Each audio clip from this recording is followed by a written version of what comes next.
Pertama-tama saya hadir sini sebagai ketua tim pemenangan Saprudin Haji Maming dan Alpi, dan mohon maaf ini calon Bupati Pak Saprudin Haji Maming. Saya hadir ke sini khususnya ini apalagi saya lihat banyak ibu-ibu. Saya mau menanyakan dulu Bu, waktu zaman saya pengobatan gratis hanya pakai KTP saja, betul atau tidak? Sekarang setelah saya berkarir ke pusat 2 tahun saya pergi dari Kabupaten Tanah Bumbu, apakah program itu masih berjalan atau tidak? Ini biar saya jelaskan secara rinci Bu. Waktu saya jadi bupati belum ada undang-undang BPJS, di mana undang-undang BPJS itu menggantikan peraturan Jamkesda yang saya lahirkan waktu saya jadi bupati Tanah Bumbu. Waktu saya jadi bupati Kabupaten Tanah Bumbu, di Jamkesda itu saya anggarkan sekitar 60 miliar setiap tahunnya untuk masyarakat Kabupaten Tanah Bumbu yang sakit, sehingga saat dia sakit tidak perlu persyaratan, tidak mampu rekomendasi kepala desa, hanya cukup membawa KTP Tanah Bumbu, maka rumah sakit Kabupaten Tanah Bumbu sudah wajib melayani dia dengan gratis. Dan itu tidak memandang dia orang kaya atau orang miskin. Kenapa? Karena bagi saya orang kaya ini masalah sugesti Bu. Namanya kelas 3 yang gratis. Kelas 3 itu kan biasanya bansalnya 6, habis itu kamar mandinya kamar mandi basah, tidak pakai AC dan hanya kipas angin.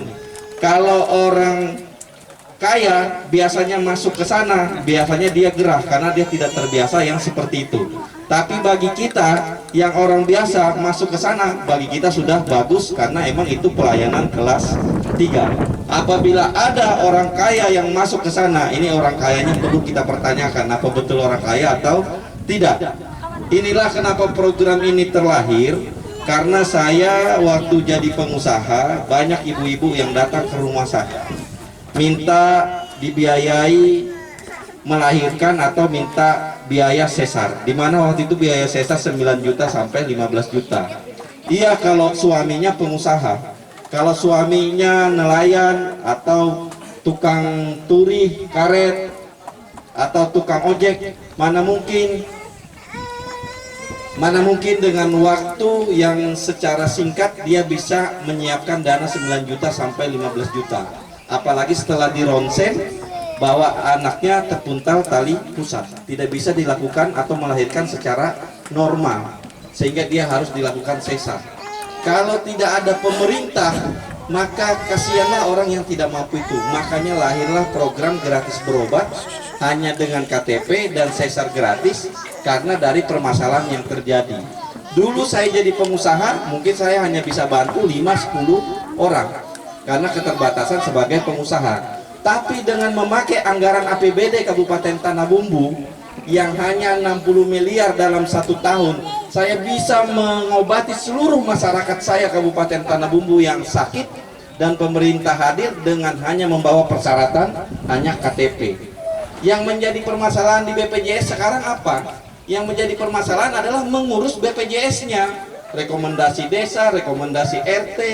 Sudah meninggal keluarga kita, baru keluar surat-suratnya, dan belum tentu anak kita atau bapak kita mampu mengurus BPJS-nya karena ketidaktahuannya dengan program ini. Makanya saya di sini hadir apabila Cuncung Saprudin Haji Maming terpilih nomor urut 1, saya wajibkan dia untuk melanjutkan program gratis berobat hanya dengan membawa KTP. Caranya seperti apa? Caranya gampang. BPJS itu ada uraiannya. Kelas 1 bayar sekian setiap bulan, kelas 2 bayar sekian, kelas 3 bayar sekian. Kelas 3-nya itulah yang dibayarkan oleh Pemda seluruh masyarakat Kabupaten Tanah Bumbu, yang katanya saya tanya sama Banggar dan Ketua Dewan Kabupaten Tanah Bumbu Pak Haji Supiansa bahwa itu dananya sekitar 70 miliar sampai 80 miliar. Saya dulu 60 miliar, tapi APBD Kabupaten Tanah Bumbu 1,2.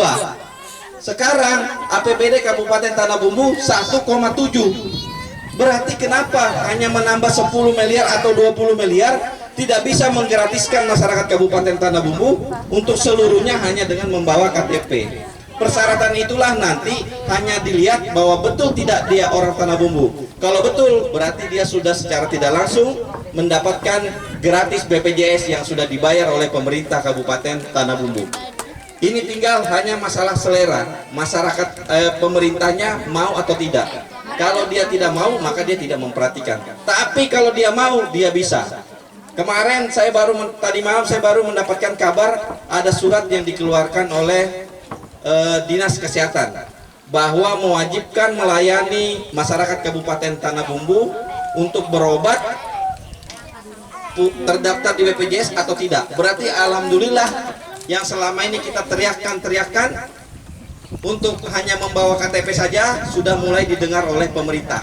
Tinggal sekarang kita kawal bersama-sama apakah program itu sudah berjalan dengan benar atau tidak, agar masyarakat tidak dipersulit lagi untuk mendapatkan pengobatan gratis. Yang kedua, masalah pendidikan. Zaman saya, pendidikan SD, SMP ditanggung oleh pemerintah pusat. Maka pemerintah Kabupaten Tanah Bumbu menanggung SMA-nya. Kenapa menanggung SMA-nya? Karena untuk menjadi persyaratan mau jadi bupati, mau jadi mau jadi polres, mau jadi polisi, mau jadi tentara, salah satu persyaratannya adalah ijazahnya harus lulus SMA. Bagaimana orang yang tidak mampu mempunyai harapan hidup sejahtera kalau pendidikannya tidak ditanggung oleh pemerintah sesuai dengan persyaratan? Sejahtera yang saya maksud sejahtera seperti apa? Sejahtera yang saya maksud adalah di saat anak kita sakit, kita mampu mengobatinya. Di saat istri kita mau melahirkan, kita mampu membiayai biaya melahirkannya. Di saat anak kita mau sekolah, kita mampu menyekolahkan anak kita. Itulah yang dimaksud kesejahteraan. Itu adalah hak bagi masyarakat Kabupaten Tanah Bumbu. Masalah kaya itu adalah garis tangan dan berdasarkan usaha kita masing-masing. Tapi kalau hak untuk hidup sejahtera itu menjadi kewajiban yang harus ditanggung oleh pemerintah. Dulu SD, SMP ditanggung pemerintah pusat, SMA sekarang diambil alih oleh provinsi. Kalau pemerintahnya konsisten dengan 3 program Tridharma, pendidikan, kesehatan, dan infrastruktur, dengan pendidikan dia konsisten, maka dia akan naikkan untuk jaminan sekolah S1 untuk beasiswa. Makanya di dalam program Cunjung atau Saprudin Haji Mami, dia memprogramkan 1000 mahasiswa untuk masyarakat Kabupaten Tanah Bumbu S1, S2, S3. Kenapa? Kenapa harus S1? Supaya anak ibu nanti yang lagi kuliah, karena dia lulusannya S1, saat dia mendaftar di perusahaan, saat dia mendaftar di bank, saat dia mendaftar di polisi, saat dia mendaftar di TNI, dia tidak menjadi orang bawahan. Jangan sampai ibunya memburu, bapaknya memburu, anaknya juga memburu. Paling tidak anaknya juga bisa menjadi manajer perusahaan, bisa menjadi direktur bank. Kenapa jadi bisa? Karena pendidikannya ditanggung oleh pemerintah Kabupaten Tanah Bumbu dengan pendidikan sekelas S1, S2, dan S3. Agar apa? Agar anak kita mempunyai hidup lebih sejahtera daripada orang tuanya. Pertanyaannya, bisa enggak APBD-nya Kabupaten Tanah Bumbu? Bisa, tinggal masyarakat, tinggal pemimpinnya atau pemerintahnya mau memberi APBD itu kepada masyarakat Kabupaten Tanah Bumbu. Ini hanya masalah selera kepemimpinannya. Kalau dia mau, bisa. Saya sudah bicarakan sama Ketua Dewan, anggaran ini bisa tidak kalau dimasukkan 1000? Bisa, dan mampu APBD Kabupaten Tanah Bumbu. Begitu juga dengan infrastruktur. Dulu zaman saya konsen memperbaiki jalan di tingkat kabupaten. Setelah tingkat kabupaten selesai, konsentrasi di tingkat kecamatan ke kecamatan. Setelah ke kecamatan, konsen kepada jalan desa ke desa. Setelah desa ke desa, konsen kepada jalan lingkungan. Harusnya kalau ini dijalankan dengan konsisten oleh pemerintah yang ada, maka program ini harusnya sudah berjalan sampai desa ke desa, kecamatan ke kecamatan kalau itu betul-betul dijalankan. Karena yang saya dengar sekarang APBD-nya sudah tidak konsen kepada 3 ini, tapi lari kepada yang saya dengar ada yang katanya interior. Interior ini bukan untuk masyarakat. Interior ini akan memberi kenyamanan kepada pejabatnya. Pejabatnya sudah nyaman, sudah punya mobil operasional, sudah punya tunjangan. Masyarakat yang sekarang yang dibutuhkan apalagi dengan COVID-19, orang susah kerja, banyaknya yang di PHK. Kebutuhan pokoklah yang dibutuhkan oleh masyarakat sekarang. Kebutuhan pokoknya apa? Berobatnya gratis, pendidikan anaknya ditanggung, sehingga tidak membengkak lagi pengeluaran keluarganya.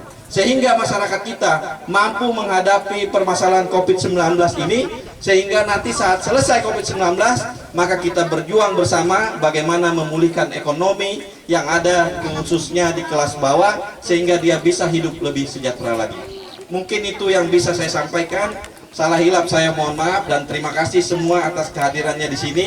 Saya hadir sesuai dengan pendidikan tadi yang saya sampaikan. Kalau ibu mau anak ibu nanti memakai dasi seperti Om Burhan, maka kita harus perjuangkan anak kita bisa mendapatkan beasiswa untuk sekolah S1. Mungkin itu, terima kasih. Salah hilap saya mohon maaf. Saya dengan mengucapkan wassalamualaikum warahmatullahi wabarakatuh.